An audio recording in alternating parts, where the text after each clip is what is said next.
Hello there, this is Retro Spirits Gaiden, and this is iREM Arcade 1 for the Evercade. And here is a shot of the box. Beautiful.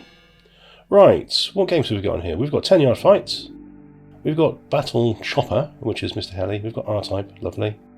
In the Hunt, a thing called Lightning Swords and Moon Patrol. So this cartridge has 6 games on it.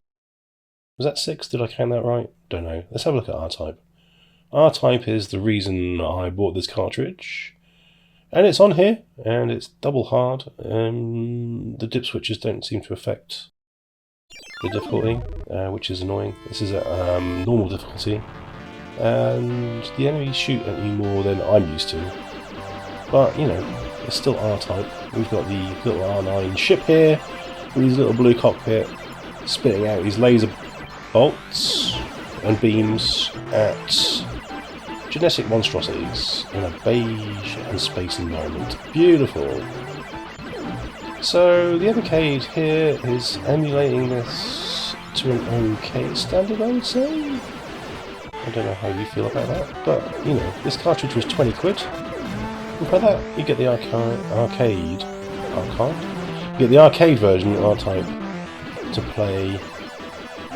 And yeah, it looks fine. It doesn't like I've got the arcade version of R-Type on the the PlayStation 1 console, and it doesn't fit entirely on the screen. It kind of scrolls up and down slightly.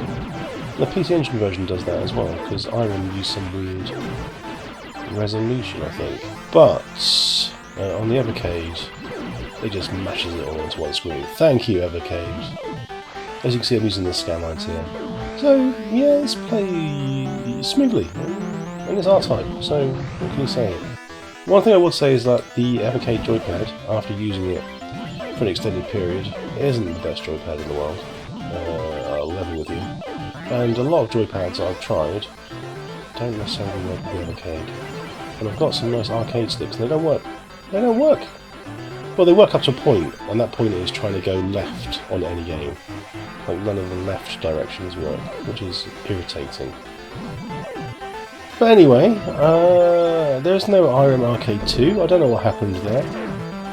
But it looks like iREM licensed these games a few years ago with the intention of licensing more, then just didn't bother. Because I think one of the... is it Strictly Limited, potentially? Has licensed all of the games for the Switch, etc. I don't know why that's in competition with the Evercade, but I guess they had some sort of exclusivity, meaning there's no more iREM arcade collections as far as I can see. Which is bad news for Evercade owners, I guess, if you're wanting to play R-Type Leo, for instance, on your Evercade. Anyway, what are the other bigger hitters on here? We've got In the Hunt, that's quite a decent shoot 'em up. It's quite detailed. It's got graphics by the same dude that did Metal Slug. So you've got kind of detailed explosions. You've got a wobbly submarine. Oh, he likes drawing wobbly submarines. And we've got torpedoes. Oh man, I'm shooting the horizon. Death to the horizon! Oh, it's I'm creating text with missiles. That's very strange. We've got a radar-style effect there. Radar? Sonar. Is radar basically sonar? No, it isn't. It's completely different. Parallax scrolling, beautiful. Whales, yay! And sharks. And other fish. So, this game is available on your PlayStation and your Saturn. It runs better on here than it does on the Saturn. And... well, it's just the arcade version emulated, isn't it? So it's going to. The Saturn version, I think, is an expensive game now. I don't know about the PlayStation one. But if you were to buy an Evercade console and this cartridge, would that be more or less money than buying the game just for the PlayStation or Saturn? I think it's going to be slightly more. Yeah. So I don't know if you can buy this as a download on a service somewhere. But this game is not worth, say, sort of 50 to 70 quid that you might find its being asked for it on the old eBay, but as a nice little extra on this Evercade cartridge, which literally only bought to play R-Type really. It's cool. As you can see, super detailed graphics. Yeah, it slows down quite a bit in the sound for some reason. Probably because of shit programming.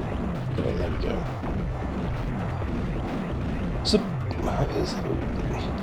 It's a push-scrolling game, so you can kind of take it at your own pace. But it is...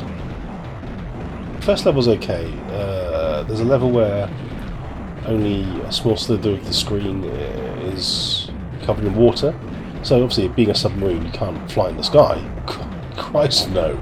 You can only sort of paddle around in the water. And the level with the thin bit of strip of water at the bottom is annoying. All these bastards trying to hit me with like torpedoes, like Harrier jump jets maybe? But you can see the Metal Slug kind of graphical style evolved from this. You can see it's the lineage of games that the guy worked on. Yeah, detailed animations. Everything sort of wobbles around, doesn't it? Beautiful. Right. Battle Chopper, or Mr. Heli, depending on which region you live in, is bloody rock hard. And I've got this on the PC Engine, and that version's less hard, and actually, which makes it less onerous to play. But the arcade version, specifically on the Evercade, uses the 3 buttons to fire, 2 buttons to fire, 2 or 3 buttons. You got missiles and you got your main shot. One of them is rapid fire, like your main shot is rapid fire, but your missiles aren't. So you have to hammer the fire buttons repeatedly and constantly to get a decent stream of weapons fire, and it makes the game pretty much a pain in the ass. 10-yard fight is on here just to fill space on the cartridge.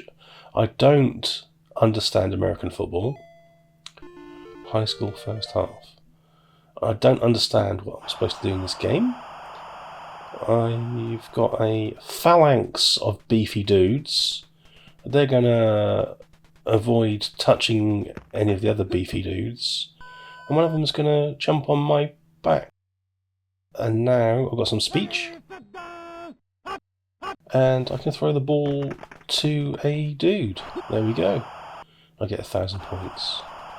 And that's as far as I'm ever going to get in this game, because then the computer turns into some sort of auto-kill monstrosity where it just catches everything that I do. There we go.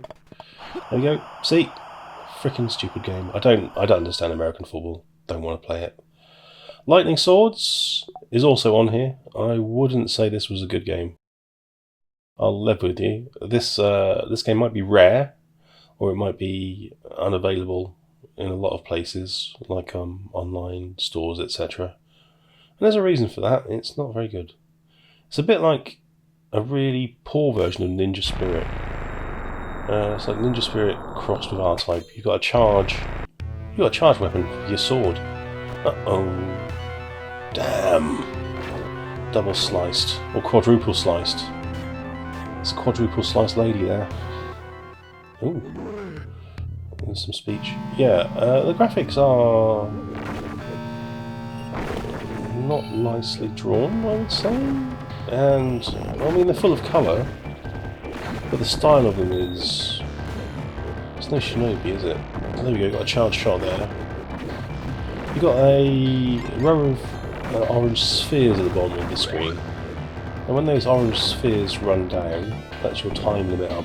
You've got a timer on this game.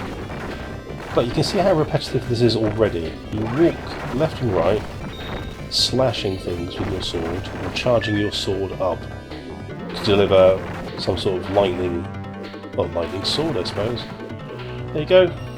Eat my sword guff, you pike-using Berg. Oh, he stabbed me in the face. He stabbed me till I was dead. He doesn't turn around. Ha ha ha! Just shoot you in the arse, mate. Oh, he's dropped the sword. Lovely. I don't like that game at all. At all. I'll live with you.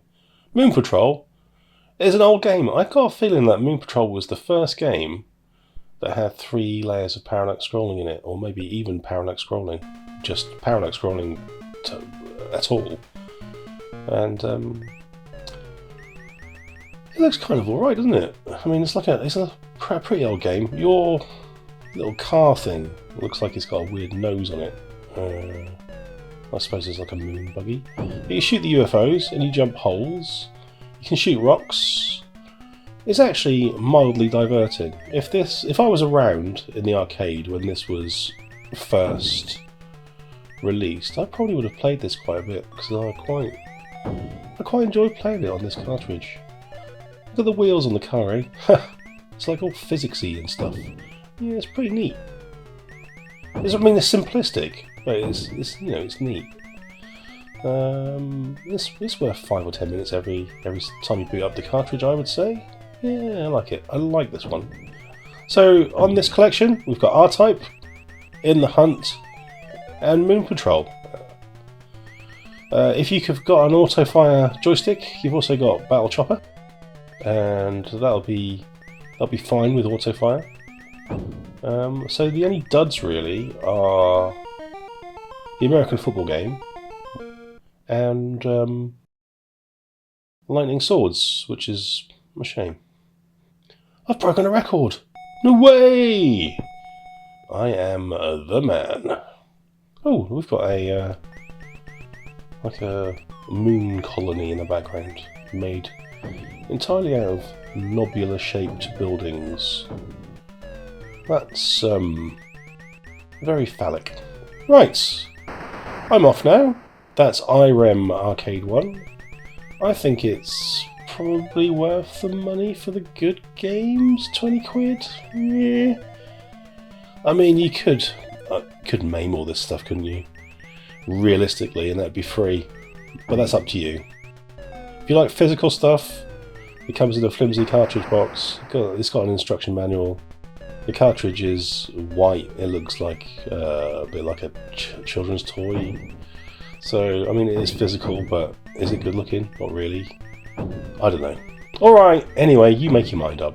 Ta-ra!